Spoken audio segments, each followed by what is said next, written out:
الحمدللہ رب العالمین والصلاة والسلام علی سید المرسلین اما بعد فاعوذ باللہ من الشیطان الرجیم بسم اللہ الرحمن الرحیم واقم الصلاة وآتوا الزکاة صدق اللہ العظیم وصدق رسولہ النبی کریم۔ برادران اسلام السلام علیکم ورحمۃ اللہ وبرکاتہ۔ سامعین، آج ہم زکوٰۃ کے سلسلے میں کچھ آپ سب کے ساتھ مسئلے اور مسائل کے اوپر بات کریں گے کہ زکوٰۃ کس کس پر فرض ہے اور زکوٰۃ نہ دینے کے عذابات کیا ہیں، کیونکہ زکوٰۃ یہ اسلام کی بنیادی باتوں میں آتے ہیں اور اسلام کی بنیادی رکن ہے۔ لہذا اللہ پاک کے محبوب دانائی غیوب منحسن انین عیوب پیارے آقا صلی اللہ تعالی علیہ وسلم کا فرمان ہے کہ اسلام کی بنیاد 5 باتوں پر ہے۔ پہلا تو اس بات کی گواہی دینا کہ اللہ تعالیٰ کے سوا کوئی معبود نہیں اور محمد صلی اللہ تعالی علیہ وسلم اس کے رسول ہیں۔ دوسرا نماز قائم کرنا، تیسرا زکوٰۃ ادا کرنا، چوتھا حج کرنا اور پانچواں رمضان شریف کے پورے روزے رکھنا۔ تو زکوٰۃ دینا یہ بنیادی باتوں میں آتا ہے اور یہ بہت اہم مسئلہ ہے۔ ناظرین، زکوٰۃ کی اہمیت کا اندازہ اس بات سے لگایا جا سکتا ہے کہ قرآن مجید فرقان حمید میں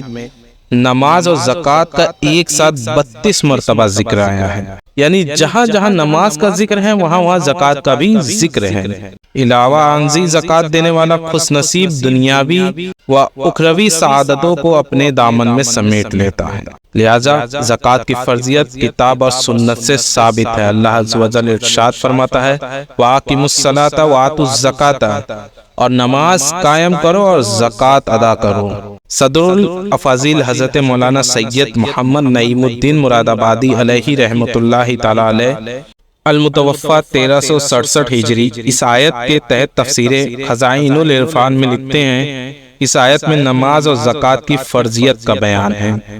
لہذا اللہ تعالیٰ ارشاد فرماتا ہے خذ من اموالہم صدقاتا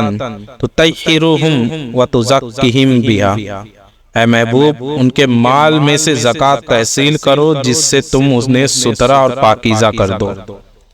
تو صدر الافاضل حضرت مولانا سید محمد نعیم الدین مراد آبادی علیہ رحمہ المتوفی 1367 ہجری اس آیت کے تحت تفسیر خزائن العرفان میں لکھتے ہیں، آیت میں جو صدقہ ورید ہوا ہے اس کا معنی میں مفسرین کے کئی قول ہیں۔ ایک تو یہ کہ وہ صدقہ غیر واجبہ تھا جو بطور کفارہ کے ان صاحبوں نے دیا تھا جن کا ذکر اس آیت میں ہے، اور دوسرا قول یہ ہے کہ اس صدقے سے مراد وہ زکوٰۃ ہے جو ان کے ذمہ واجب تھی، وہ تائب ہوئے اور انہوں نے زکوٰۃ ادا کرنی چاہی تو اللہ تعالیٰ نے اس کے لینے کا حکم دیا۔ امام ابو بکر رازی جساس رحمت اللہ تعالی علیہ نے اس قول کو ترجیح دی ہے کہ صدقے سے زکوٰۃ ہی مراد ہے۔ اور زکوٰۃ کی فرضیت کے متعلق 3 روایتیں ہمیں ملتی ہیں۔ پہلا تو یہ کہ حضرت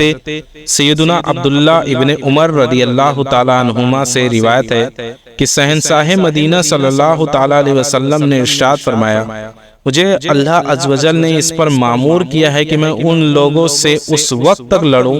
جب تک وہ یہ گواہی نہ دے کہ اللہ عز و جل کے سوا کوئی سچا معبود نہیں اور محمد صلی اللہ تعالی علیہ وسلم خدا کے سچے رسول ہیں۔ ٹھیک طرح نماز ادا کرے، زکوٰۃ دے، پس اگر ایسا کر لے تو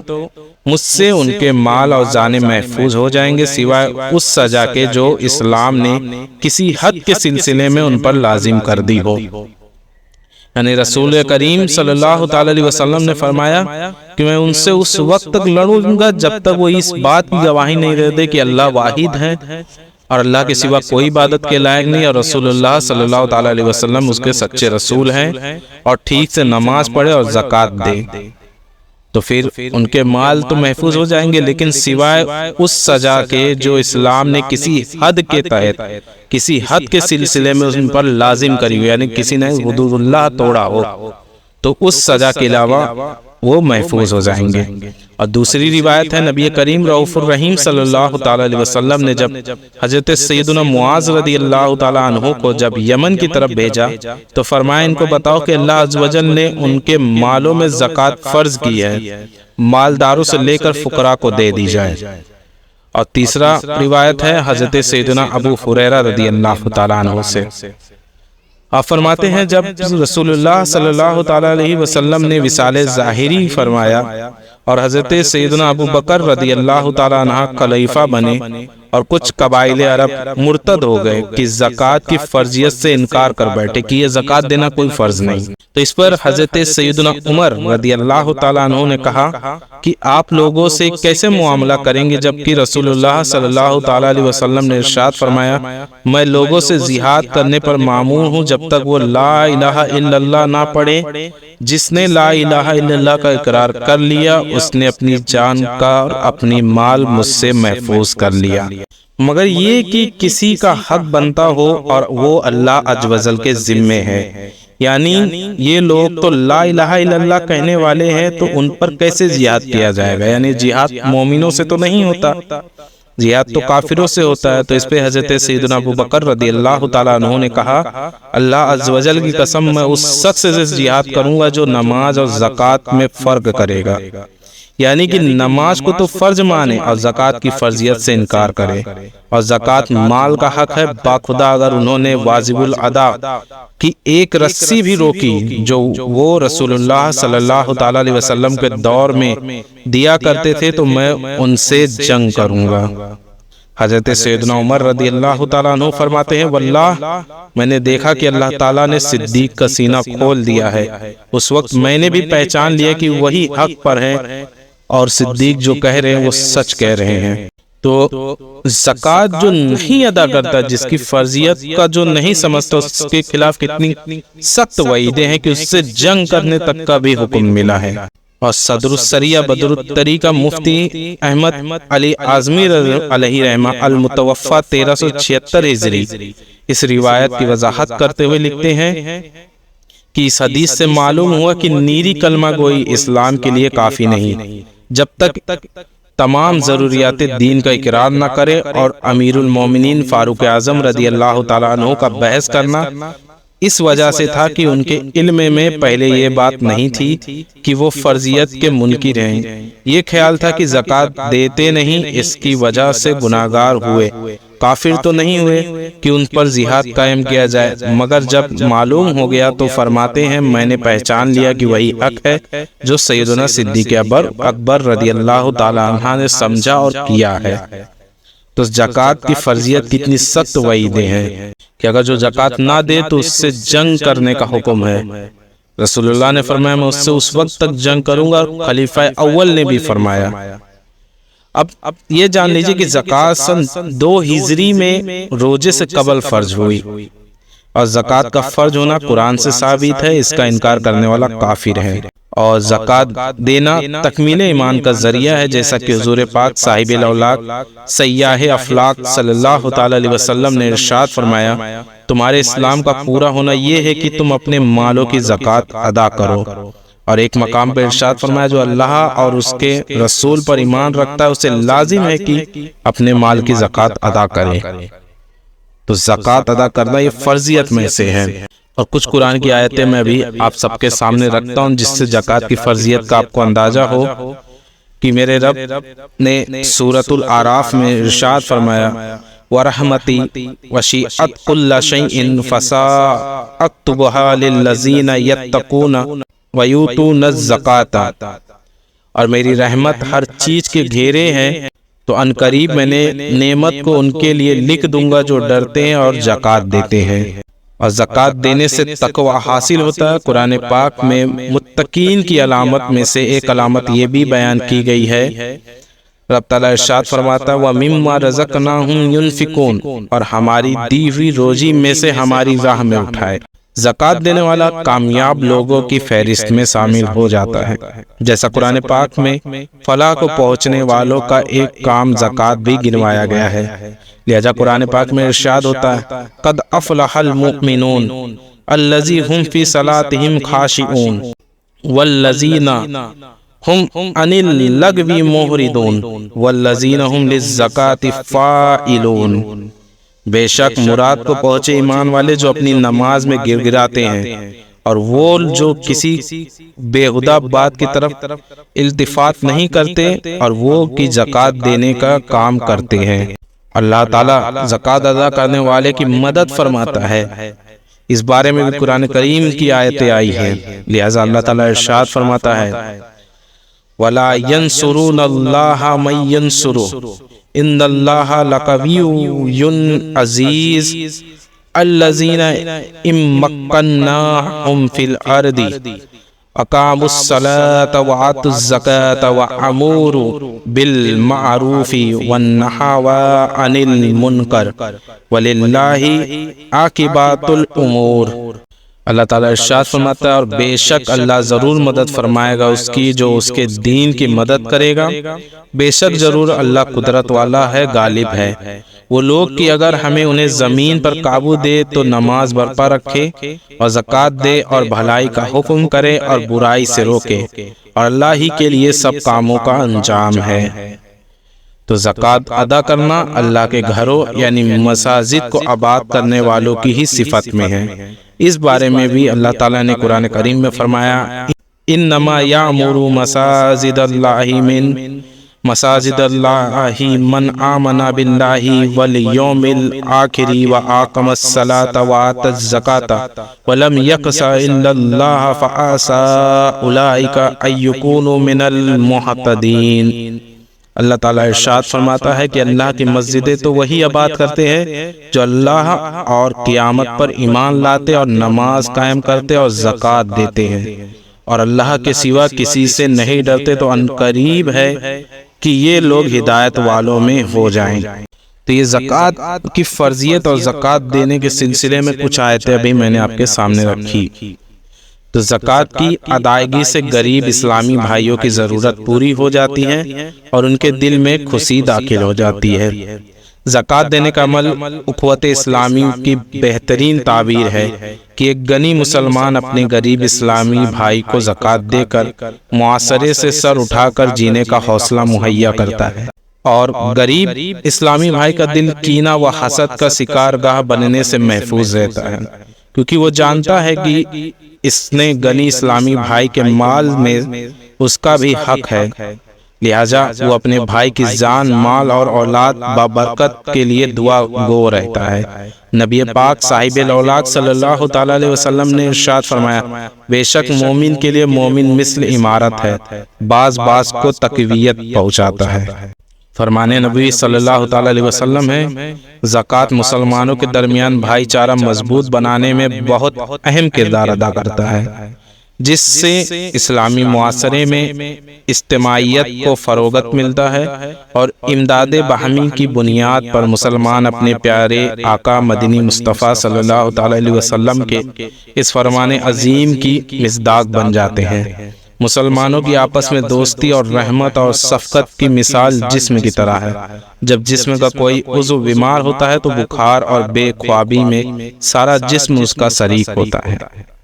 لہذا زکوٰۃ ادا کرنا یہ بہت ضروری ہے، اور زکوٰۃ دینے سے مال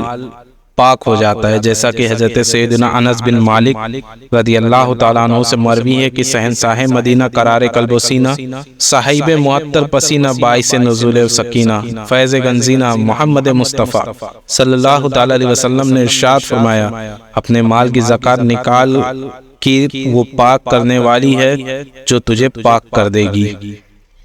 تو زکوٰۃ دینے سے لالچ و بخل جیسی بری صفات سے اگر دل میں ہو تو چھٹکارا پانے میں مدد ملتی ہے، اور سخاوت و بخشش کا محبوب وصف مل جاتا ہے۔ زکوٰۃ دینے والے کا مال کم نہیں ہوتا بلکہ دنیا و آخرت میں بڑھتا ہی ہے۔ اللہ تعالیٰ ارشاد فرماتا ہے وَمَا أَنفَقْتُم مِّن شَيْءٍ فَهُوَ يُخْلِفُهُ وَهُوَ خَيْرُ الرَّازِقِينَ، اور جو چیز تم اللہ کی راہ میں خرچ کرو وہ اس کے بدلے اور دے گا، اور وہ سب سے بہتر رزق دینے والا ہے۔ اور اب تعالیٰ ایک طرف اور ارشاد فرماتا ہے، مثل الذین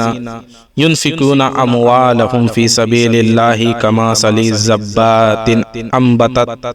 سبع سنابل في كل سنبلة مئات حبة واللہ یضاعف لمن یشاء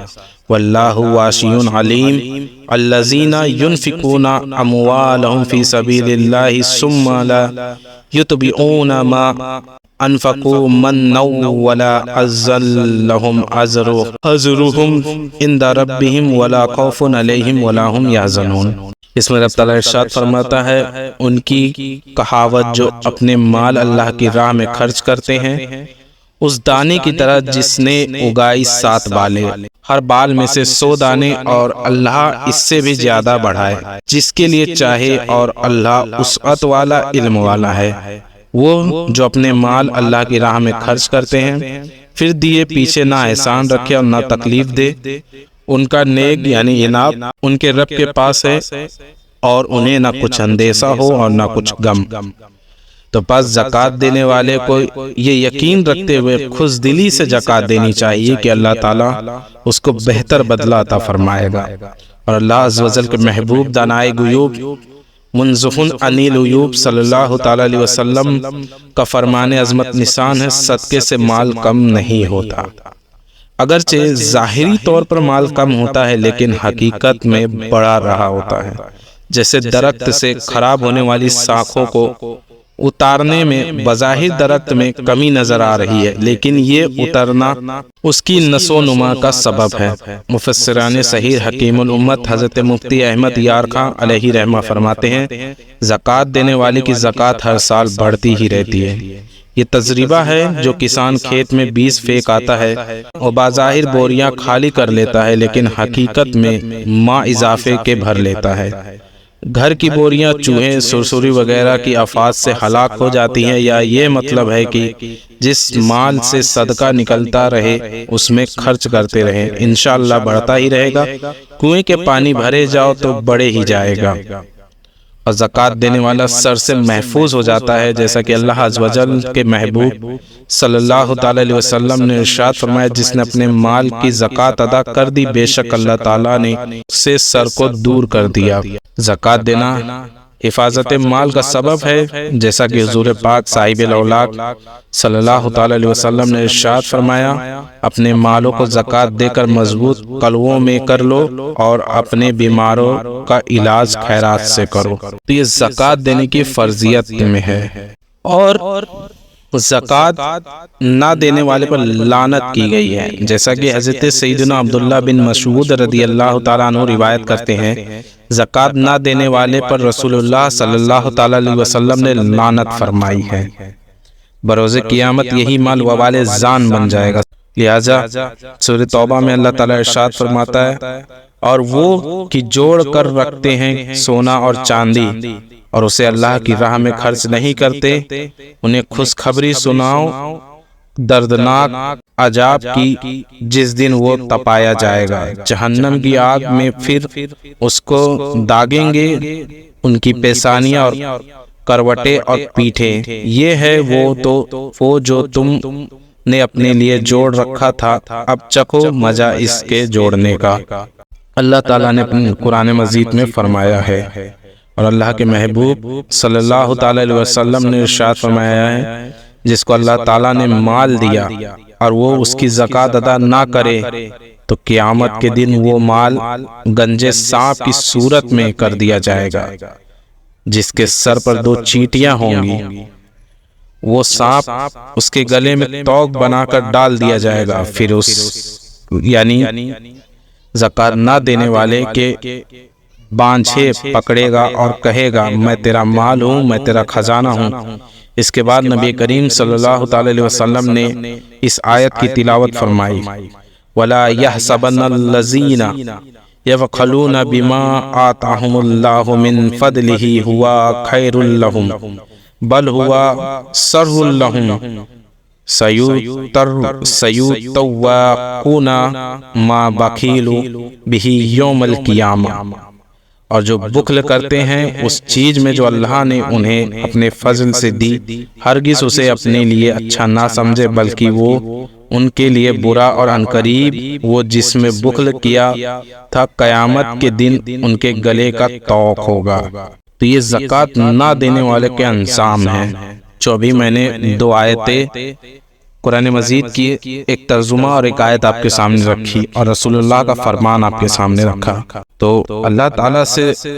ڈریں اور زکوٰۃ وقت پر ادا کرنے کی کوشش کریں۔ اب ہم یہ جانتے کہ زکوٰۃ کن کن پر فرض ہے۔ تو پہلا تو یہ جان لیجیے کہ زکوٰۃ دینا ہر اس عاقل اور بالغ اور آزاد مسلمان پہ فرض ہے جو